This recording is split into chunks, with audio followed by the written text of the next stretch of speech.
Hello dear students, welcome to the channel Rishikul World Academy.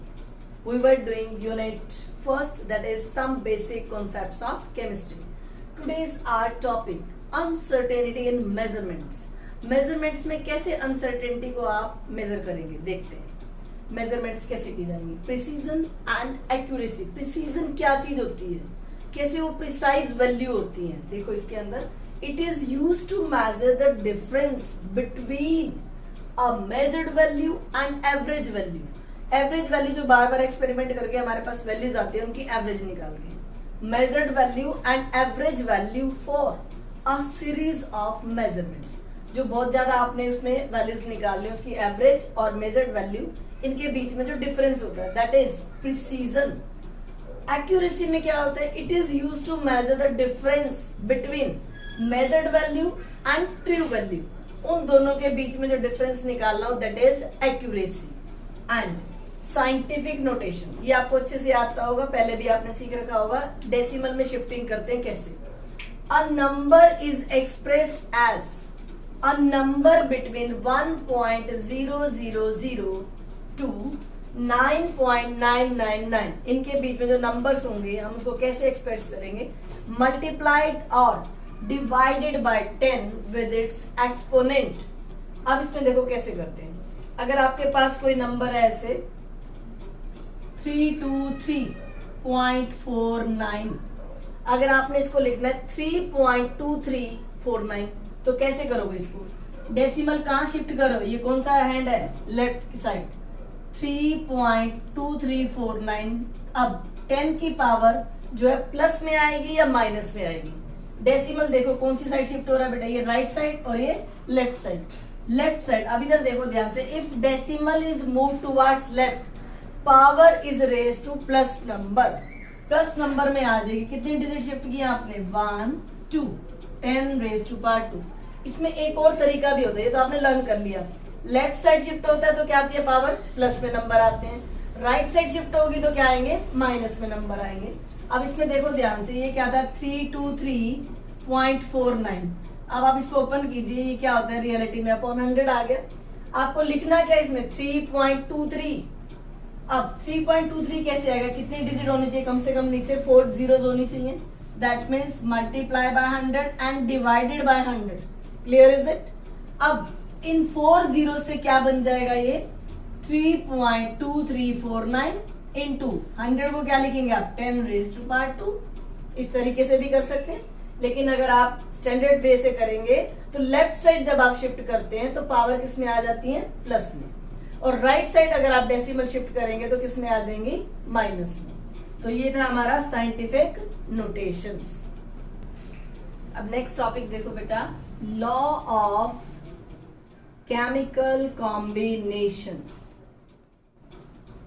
कौन से करने हैं? Law of chemical combination. 5 laws करने हैं आपको इस यूनिट के अंदर. फर्स्ट है हमारे पास law of conservation of mass. ये आपने 9th क्लास में भी पढ़ा है बेटा. Law of conservation of mass. सबसे सिंपल डेफिनेशन इसकी आपको अच्छे से याद भी होगी. मास can neither be created nor be destroyed. Mass can neither be created. Mass can neither be created nor be destroyed in a given chemical reaction. ना तो मास क्रिएट होगा ना ही डिस्ट्रॉय होगा एक केमिकल रिएक्शन में. इसकी एक और डेफिनेशन देखो. In all physical and chemical changes, जितने भी फिजिकल या केमिकल चेंजेस आए उनमें the total mass of reactants is equal to the product. Reactant का मास किसके इक्वल आ जाता है बेटा? प्रोडक्ट्स का. That means masses of reactants is equal to that of masses of products in all physical and chemical changes. समझ में आया बेटा? So much easy, सबसे easy लॉ है ये. अब एक और है इसका मॉडिफाइड लॉ. मॉडिफाइड लॉ क्या कहता है? इसमें थोड़े से चेंजेस आए हैं. क्या है मॉडिफाइड लॉ? देखिए, the mass and energy are interconvertible. एक दूसरे में कन्वर्ट हो जाते हैं. The mass and energy are interconvertible. एक दूसरे में कन्वर्ट हो गए, but the sum of total mass and energy, लेकिन जिनका सम होगा रिमेन्स कांस्टेंट. क्या हो जाएगा? Remains constant during physical and chemical changes. जितने भी फिजिकल और केमिकल चेंजेस आए तो मास क्या होगा? दोनों का क्या रहेगा? Total constant. तो मॉडिफाइड लॉ क्या है? Mass and energy are interconvertible, but जो इनका सम होगा, कोई भी फिजिकल या केमिकल चेंज आए, इनका जो सम होगा वो क्या रहेगा? कांस्टेंट रहेगा. Sum of mass and energy remains constant during physical and chemical changes. अब हम एक इसका एग्जाम्पल करेंगे. देखो ध्यान से, इसका एग्जाम्पल देखो. एक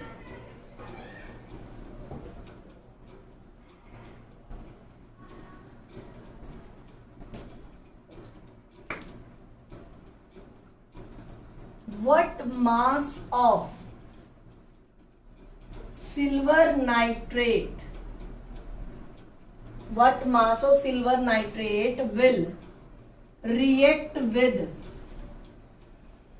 5.85 ग्राम सोडियम क्लोराइड. कितना रिएक्ट करेगा सिल्वर नाइट्रेट 5.85 सोडियम क्लोराइड के साथ to give 14.35 gram of AgCl, 14.35 gram of AgCl and 8.5 करो इसको, 8.5 gram of sodium nitrate. Clear is it? If the law of conservation of mass, अगर law of conservation of mass क्या है? True, या illustrate the law of conservation of mass. अगर law of conservation of mass true है, या illustrate करिए law of conservation of mass. अब इसमें देखो पहले reaction. What mass of silver nitrate? Silver nitrate AgNO3 react with sodium chloride. Sodium chloride कितना दिया हुआ है? 5.85 gram to give arrow 14.35 gram AgCl. AgCl कितना दिया हुआ? 14.35 gram and 8.5 gram NaNO3 sodium nitrate 8.5 gram. That means you have to find AgNO3. मास किसका find करना है हमें? AgNO3.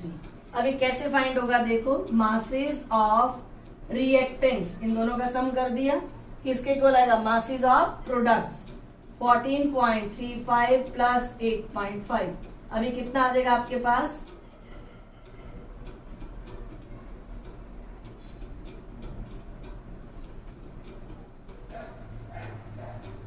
22.85 ग्राम आ जाएगा यहां से टोटल करके. इधर से क्या आएगा? x plus 5.85. x क्या हो जाएगा बेटा आपके पास? 22.85 माइनस 5.85. माइनस करो, इसमें से क्या आ जाएगा आपके पास? 17.0 ग्राम. तो आपके पास सिल्वर नाइट्रेट कितना होगा? 17.0 ग्राम. तो देखो, masses of reactants is equal to masses of product. अब ये 17 हो तो क्या होगा? 17 प्लस 5.85 क्या आ जाएगा 22.85। यही तो था आपका मासेस ऑफ प्रोडक्ट्स। तो आपने वीडियोस ध्यान से देखनी है बेटा, ये जितने भी लॉज हैं इन्हें अच्छे से करना है, बाकी लॉज हम नेक्स्ट वीडियो में करेंगे। Thank you students, have a nice day.